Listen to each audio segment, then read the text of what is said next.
तर तपाईँ जस्तो पर्सनले गर्दाखेरि चाहिँ हामीलाई अलिकति काममा पनि हौसला आउँदैन क्या। तर तपाईँले त्यस्तो भेट्नुभयो ल ठिकै छ, हामीलाई फोन गरेर यो भयो त्यो भयो मेरो पैसा रिटर्न दिनुहोस् मात्रै भन्नुभएको म दिन्थेँ। म सदाबार भनि पनि राखेको छु, म सबैको मेरो अचार मेरो घरमा बनाउने अचार हो। मैले मेरो तपाईँको घरमा लगेर किनिदिनुहोस् हाम्रो अचार भनेर तपाईँलाई भिडाको अचार पनि होइन।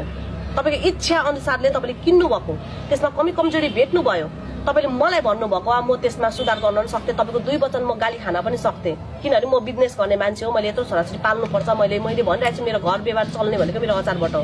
म सहन सक्छु, सही र आएको पनि छु।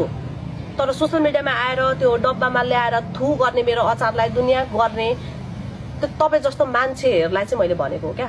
बुझ्नुभयो नि? तपाईँ जस्तो घटिया सोच भएको मान्छेहरूलाई, किनभने अस्ति भर्खर पनि मेरो कन्ट्रोभर्सी भएको नि त, तपाईँले भन्नुभएको रहेछ त्यो पर्सनले भनेको त सही रहेछ भनेपछि त्यस्तै मान्छेहरूले मात्रै हो गर्ने भनेको।